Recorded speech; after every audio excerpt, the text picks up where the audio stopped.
Anak ni brother na. Tayo sa pagbabawi. Anak ko itong gaon. Madalas kasi na panahon, kami yung binibisita ng mga kapatid sa Palawan. So kami yung tumatanggap palagi ng mga kapatid. So, right now, it's parang turning the table. Baka na naman yung our time to visit the saints. Ito pala yung feeling na tumatanggap tayo ng mga kapatid. Iba yun din yung feeling na punta tayo sa ibang mga kapatid. Amen. Shepherding. Makihalo sa mga kapatid. Nourishing. Kasi kung hindi ka taga doon sa lugar na yan, parang feeling mo malayo ka sa pamilya. Although kasama ko sila papa, si mama. Pero siguro yung feeling ng mga kapatid dito sa ibang bansa, parang malayo sila sa pamilya nila. Kaya they are really longing, no? Na mahanap din yung family life which is in the church life. Amen. Praise the Lord. We can really say that our church life is our real family life. Brother, lakas daw content, hindi lang narinig. Salamat sa Panginoon mga kapatid na tayo sa pagbabawi ng Panginoon. Amen. So, dito tayo pinapastol ng Panginoon sa lunting pastulan. Amen. And kung saan wala na tayong anumang kakulangan. Yes. And salamat sa Panginoon na tayo ay inaalagaan ng ating pastol dito. Amen. And I also can say na tayo ay nasa hapag kaharap yung kaaway. Kasi sa Macau, pumunta kami doon. Nandun lahat ng worldly entertainment. Puno daw ba? Babylonia. Talagang literal na 36 ka casino diha. sa harap ng kaaway. Maging dito sa Hong Kong, all the entertainments are here na. Advanced na technology, advanced na economy, all the conveniences are here to distract us from the enjoyment of Christ. But praise the Lord, we have the church life. Amen. Nakita rin namin yung kanina, may sister dun sa training center na gano siya, naglilinis siya, pero parang may ka-MR pala siya dun sa ano na. Oo. So ano pala, bawat yung time nila tinitreasure talaga ng Mm. Salamat sa Panginoon na I was also refreshed and reminded Amen. na yung time natin dapat ialat din natin sa Panginoon. And yung church life natin, deserve din pala tayo. Amen. Yung ano ko, yung condition ko naman dun sa Palawan, I really cannot say na perfect yung attendance ko sa meetings. Especially the Lord's Table meeting. Amen. Kasi yung ano ko, nature ng job is doon kami nag-monitor ng mga crocodile for conservation. Oh. So, Sa abogado zoo. kami ng mga buhaya. Gusto silang paalisin sa gusto silang paalisin sa habitat nila. Sa isang municipality doon sa Palawan. Punta kami.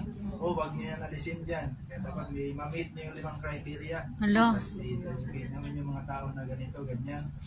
So, kahit Lord's Day, hindi rin ako Meeting. Pero nakita ko naman dito yung mga kapatid, they also a lot of time, they really a lot of time na makapag-meeting sila kahit sa gabi. Yes, sa Macau, nag-meeting sila doon. Pangatlong Lord's Table meeting na pala nila nung gabi. Yes. O kami ng Jesus, kaya ako parang natulog yung unang may chance naman sana rin na mag-meeting, no? Pero yun nga, salamat sa Panginoon na open tayo, no? Nagkaroon tayo ng na-open tayo, na-expose tayo ng Panginoon. And He came not a judge to judge us, but a physician to heal us. Yes. And to recover us. Amen. Salamat sa Panginoon na tayo ay nasa lunting pastulan ng Panginoon. Amen. Don't ever leave the church life. Amen. And don't ever leave the ministry. Amen. Amen. Don't ever leave the ministry. Okay, si Jenny na. District. Satin. Oh, district satin na ta. Amen. Nakakatuwa po kasi ito yung pangalawang labas ko ng bansa. Taiwan yung una. Thank the Lord kasi yung una conference and the second one is churching. Kaya sobrang nakaka-refresh lalo na makakita ng kapatid sa ibang bansa. Naalala ko dati nung nagtatrabaho po ako sa Maynila. Siyempre nasa engineering field ako. So, napunta pa ako sa isang lugar na para din siyang Hong Kong. halos makasalubong namin ito ang mga owner ng mga pinagtatrabahuan namin, mga kliyente namin, mga Chinese. So, tapos para kami nasa isang isla, isolated kami. Actually, kasama ko si Ken Jemmy, isa sa mga companion ko rin sa Palawan. During that time, grabe yung struggle namin sa meeting.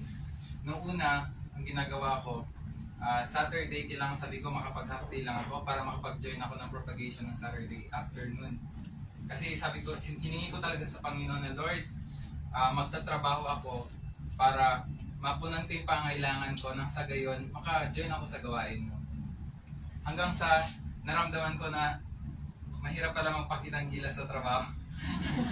Kasi nung una hanggang kalahating araw lang ako ng Sabado, tapos binigyan ako ng another load hanggang Saturday evening na ako. So nalungkot talaga ako. Tapos sige, kailangan maging tapat pa rin sa trabaho eh. Hanggang dumating yung punto na yung linggo ko pinaglalaban ko na. Na naghahanap ako ng, kasi ang hirap po eh, ang hirap talaga ng transportation.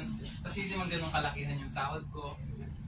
Sobra akong napapanghinaan sa harapan ng Panginoon ng sitwasyon na yun. Sabi ko, Lord, hindi ito yung hinihingi ko sa iyo.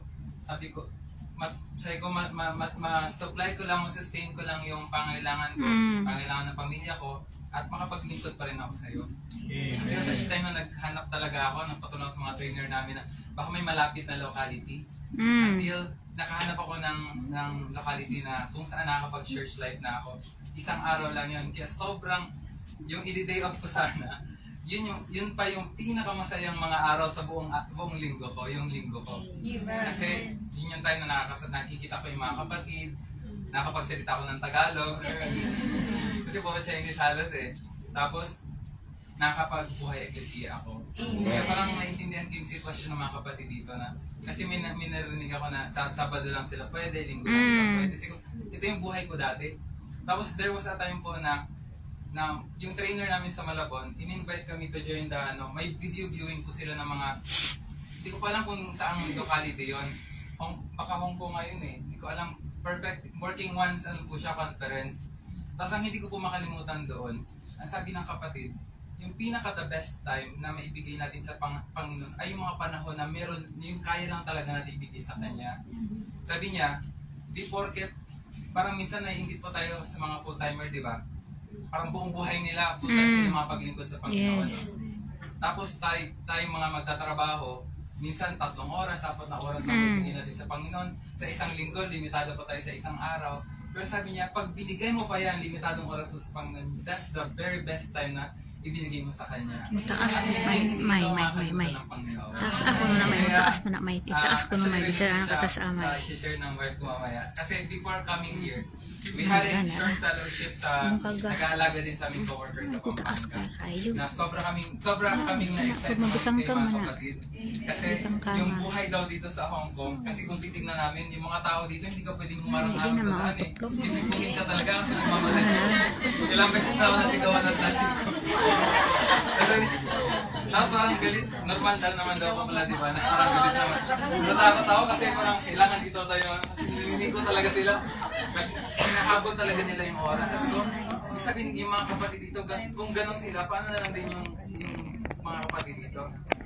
Kaya mga kapatid, akala nyo lang kung gaano nyo kaming na shepherd, na makita kayo na tumatayo pa rin dito. Sabi ko sa wife ko kasi may heart din talaga kami to Kaya nag-iipon din kami ng stamp. Kasi parang kami mag-join ng propagation outside the country. Kasi ngayon nag-join kami sa Pampanga, pero nag-fellowship kami na baka gamitin din kami outside the Philippines. Kaya kasi nag-work siya sa iba, yung time zone namin nasa US, yung time zone niya. So yung sinasundan namin, sabi namin, baka stepping stone to na makalabas kami, maging katulad nyo kami mga kapatid na hindi lang po ba inaalala, kasi kung nga yung burden po ninyo, kumpara sa amin na nasa Pilipinas, mas mabigat.